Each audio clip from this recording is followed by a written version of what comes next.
nous avons décidé de parcourir une partie de la France afin de visiter notamment, oui c'est bien d'avoir un thème de visite, les grandes cathédrales qu'il y a dans ce magnifique pays et d'autres sites aussi, tels que les abbayes. Nous sommes allés visiter hier, où le temps était moins clément qu'aujourd'hui, l'abbaye de Cluny. Nous avions déjà pu visiter notamment un site clunicien avec l'abbatiale de Romain Motier. L'abbaye de Cluny, c'est quand même quelque chose. L'abbaye de Cluny, c'était là où les abbés voulaient être plus grands que Rome. Ils ont construit une église qui était plus grande que la cathédrale Saint-Pierre à l'époque. Près de 200 mètres de long.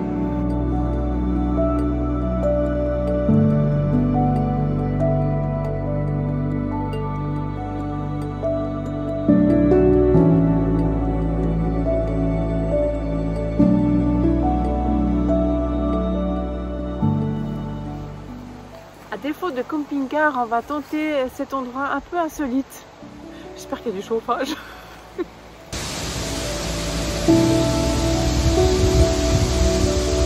oui, comme l'a dit Carole, des endroits insolites. Nous sommes à Digoin, pas très loin de Clermont-Ferrand ou de Cluny où nous étions tout à l'heure. Comme l'a dit Carole, à défaut de camping-car, étant donné que nous voyageons en voiture, nous essayons de privilégier les endroits qui sortent un peu de l'ordinaire. Ici, au village La Touille, tu peux dormir dans des vieilles roulottes ou alors sur des bateaux style Loire, comme c'est mentionné ici, mais aussi dans un tonneau ou un foudre. Bon, un tonneau, c'est pas gros, hein, c'est 6 mètres carrés, donc on a fait en proportion de ce que nous avions avant. Le tour du propriétaire va être très vite fait. On vous montre ça.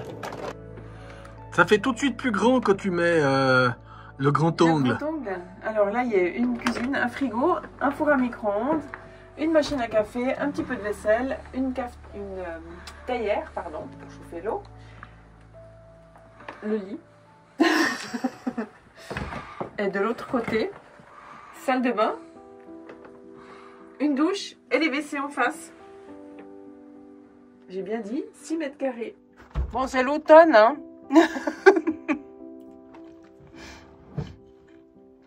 Les limaces rentrent. Ben non, ça vit dehors une limace.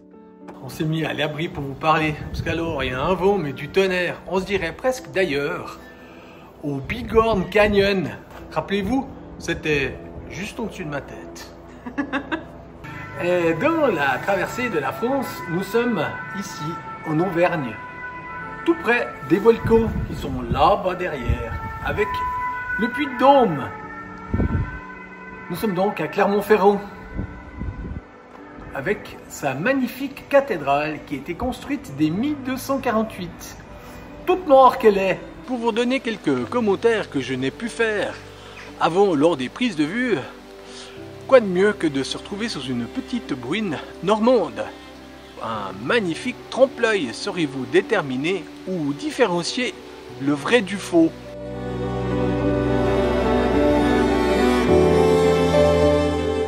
Les bâtiments à Clermont-Ferrand, et notamment sa cathédrale, sont tellement grands qu'il est difficile de les voir dans leur entièreté sans mettre le grand angle, ce qui malheureusement déforme un petit peu le bâtiment. Mais comme ça, cela vous permet d'avoir une belle idée de la grandeur, immensité de cette construction.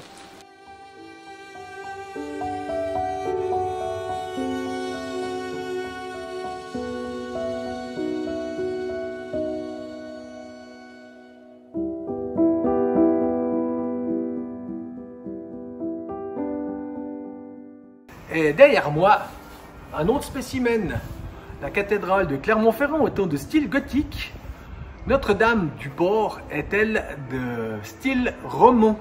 Ça se voit d'ailleurs. Savez-vous comment on fait la différence entre le roman et le gothique? Ben, le roman, c'est comme ça. Le problème, c'est que il est difficile de diffuser la charge sur les piliers. C'est pour ça que le gothique, c'est comme ça. D'ailleurs, il casse capote.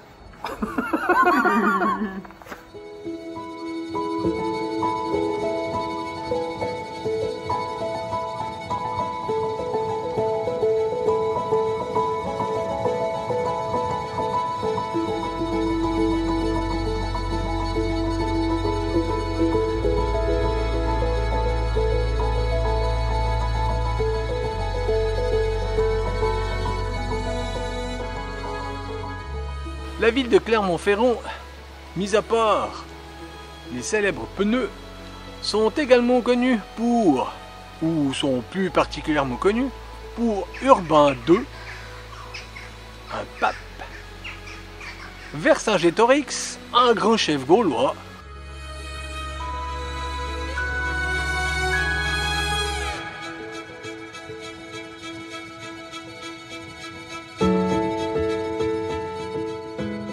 et Blaise Pascal, un non moins grand mathématicien français.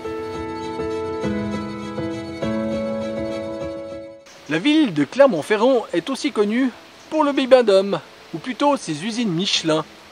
Nous avons profité de visiter le musée qui lui était consacré. Et ben, on en a pris pas mal là-dessus. Du début du pneu gonflé, en passant par le pneu plein, de la victoire de Théron lors de la course de Paris-Brest-Paris en 71h37. Aïe, aïe, aïe, aïe, ça a dû faire mal aux fesses tout ça. Et puis, connaissez-vous la Micheline? Michelin voulait améliorer les transports publics en remplaçant les roues des trains par des pneus, tout ça en restant sur le rail, afin d'améliorer le confort. Mais il ne réussit pas vraiment à percer.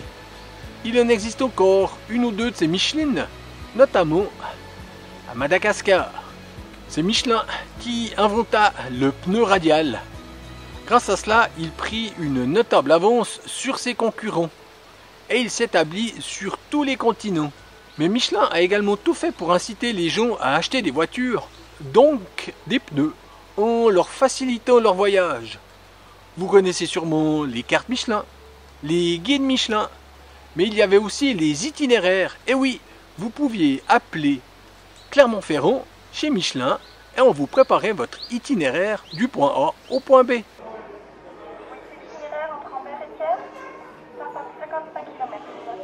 C'est ça. Oui. Eh bien, c'est une route pittoresque, assez sinueuse, avec quelques dangers au niveau du pont sur la faille, avec quelques tournants sur côté dans. Oui, c'est ça. Eh bien, écoutez, je vous l'envoie par la poste en 2 jours. Vous la recevrez assez rapidement. Merci madame. Merci à vous. Merci, bonne journée, au revoir.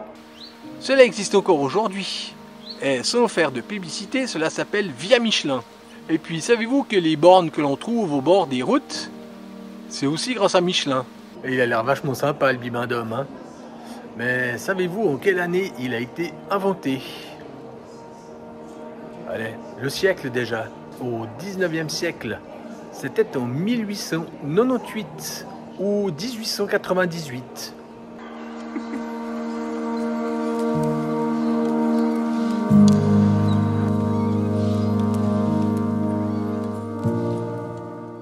Dans la continuité des lieux insolites, après le foudre ou le tonneau, le château. Bon, on vous rassure, c'est un 2 étoiles. Faut pas croire on mène la vie de château. La chambre est à moins de 100 €. 100 balles. C'est dormir toujours dans un est-il château. que... Oui, c'est vrai. Et c'est tout de même moins cher qu'à Clermont-Ferrand. C'est ça. Et puis là, nous sommes tout proche, non plutôt, nous sommes à Bourges. On va continuer avec les cathédrales. Mais ça, ce sera pour demain. Parce que comme vous pouvez le deviner, le soleil se couche, n'est-ce pas Carole? Oui. Il y a un échafaudage dessus. On verra ça après.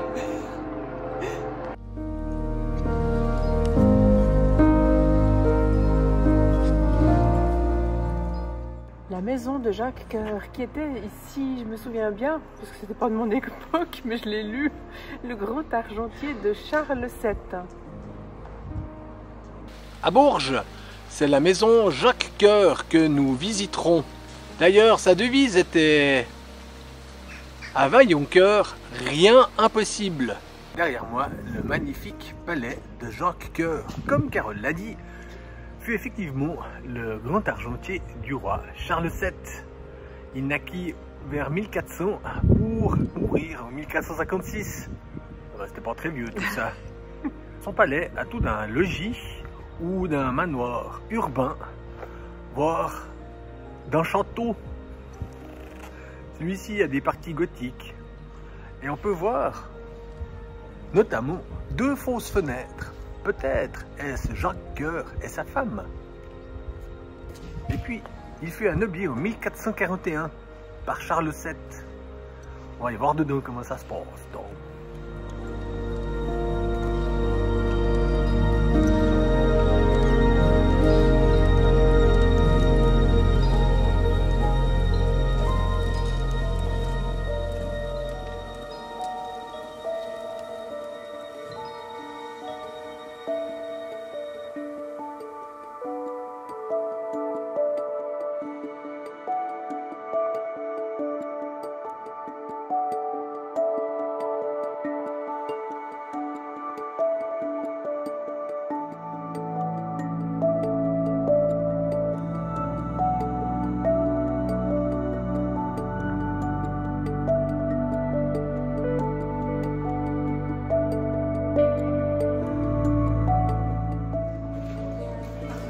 Une gargouille.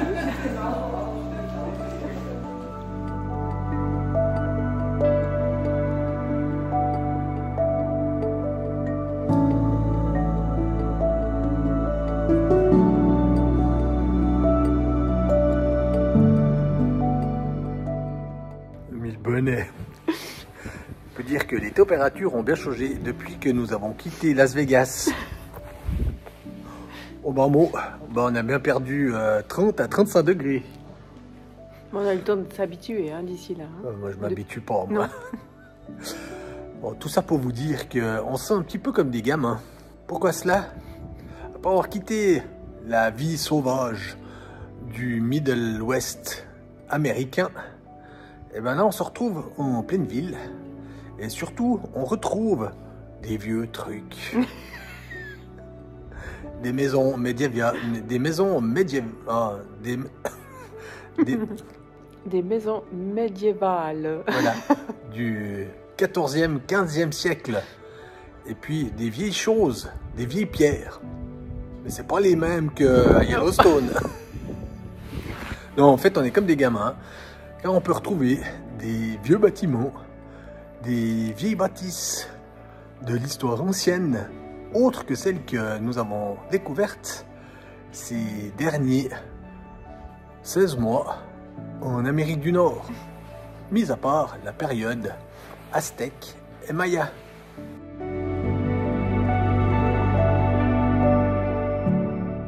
Depuis que nous sommes arrivés au milieu de la France, nous avons vu une pétée de maisons à colombage, toutes plus magnifiques que les autres. Eh ben à Bourges, c'est pas mal non plus.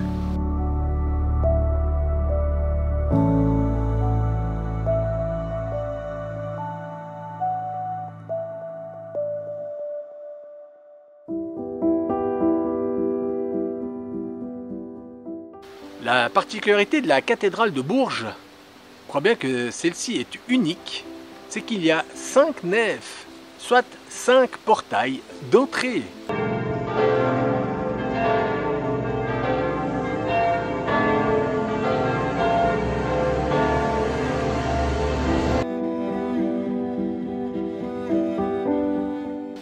Lors de la visite, nous passerons par l'église basse.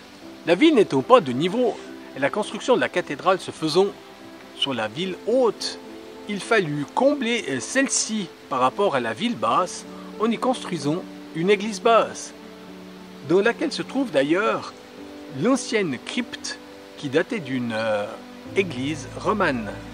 On y apprendra que le chœur des cathédrales, à cette époque-là, était fermé par un jubé. Et oui, malgré la multitude de cathédrales que nous avons visitées, c'est bien la première fois que l'on apprend ceci. Le jubé permettait de fermer le chœur vis-à-vis du reste de la cathédrale et permettait ainsi donc aux chanoines de pouvoir prier à l'insu ou sans être vus par les pèlerins ou les fidèles dans la cathédrale. Ces jubés furent souvent pillés, plus particulièrement lors de la Réforme.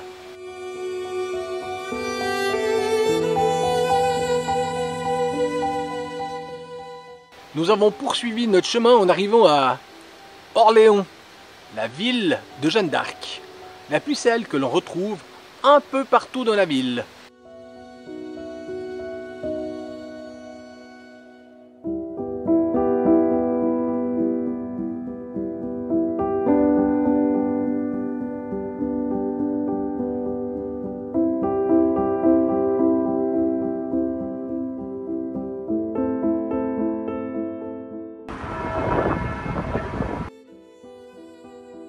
C'est l'histoire d'une pucelle. La pucelle d'Orléans. Jeanne d'Arc. Ouais, elle a mal fini, hein. Elle a dû bien souffrir d'ailleurs. Jeanne d'Arc. Toute une histoire. Alors il est vrai que pour nous, en tout cas pour moi, Suisse, le Moyen-Âge et encore la guerre de 100 ans, j'y connais pas grand-chose.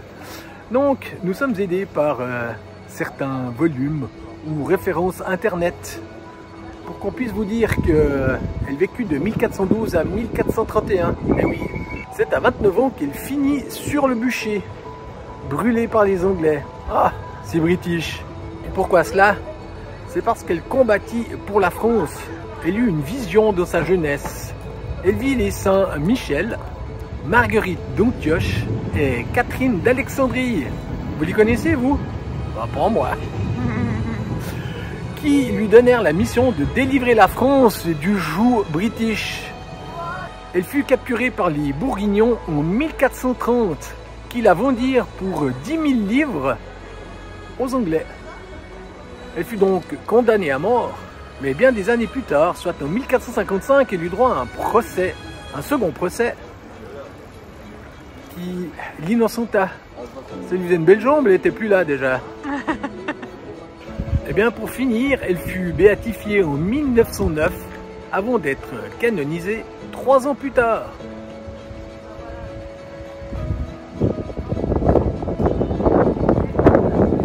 Ah, et puis certains, ils l'ont représentée en jupe. Vous la voyez en jupe avec son glaive là, hein, pour y couper la tête des Anglais. Tu disais? À part ça, je trouve qu'elle a vachement fière allure sur son cheval. Oui, c'est vrai.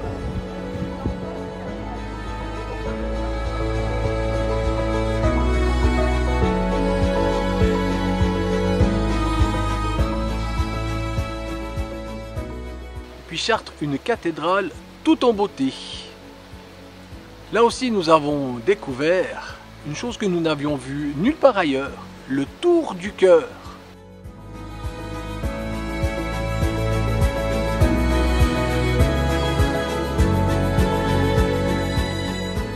Et puis, grâce à Isabelle, une de nos abonnées, que nous remercions, nous avons pu visiter et voir la ville de Chartres sous un autre ciel, celui de la nuit, avec ses monuments tout éclairés.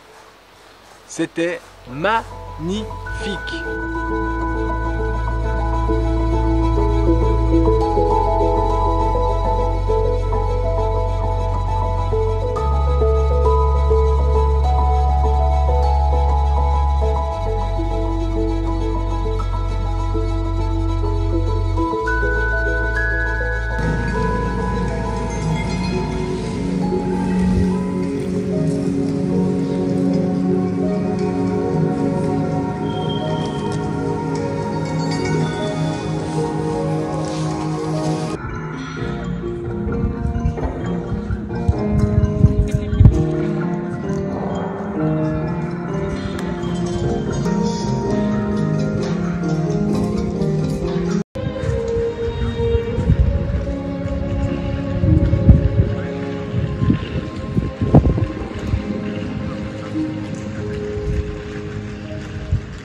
D'ailleurs, nous remercions infiniment Isabelle, Yvette et Eric qui nous ont reçus chez eux dans une magnifique petite bourgade où nous avons passé une très belle soirée et une nuit toute paisible. Nous avons également reçu d'autres invitations d'abonnés, mais malheureusement, vous ne trouvez pas sur notre chemin. Ce sera peut-être pour une prochaine.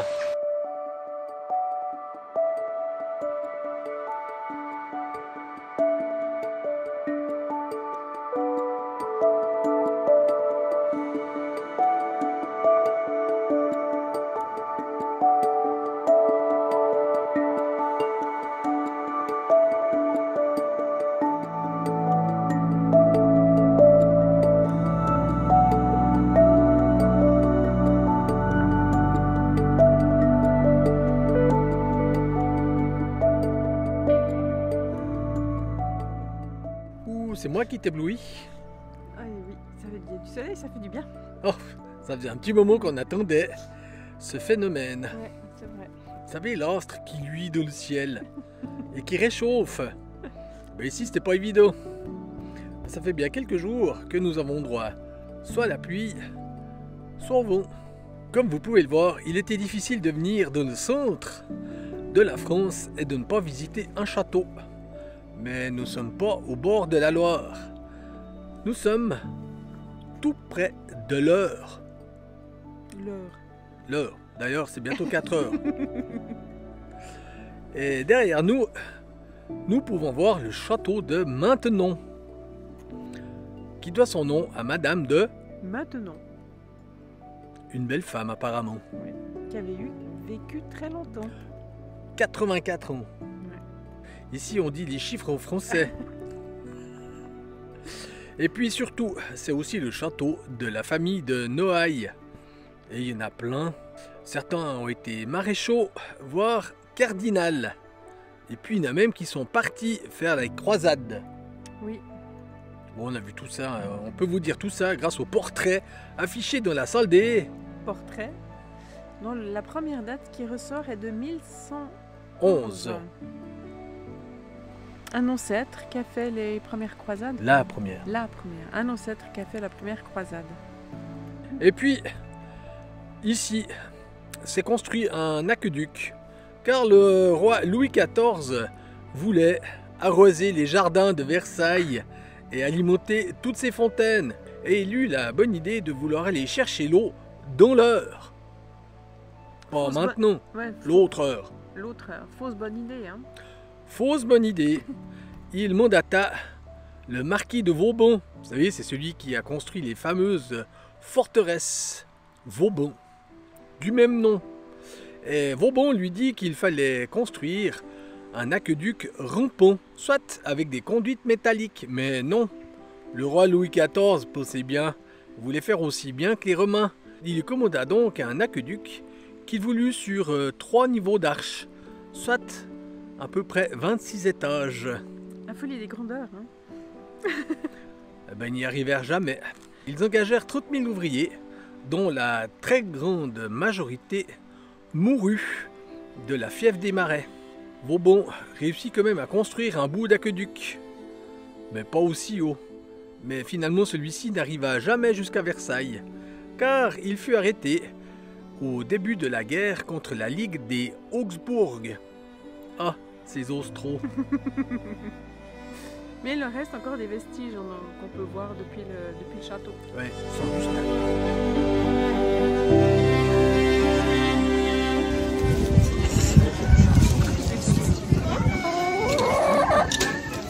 On termine cette vidéo par la cathédrale Saint-Julien-du-Mont.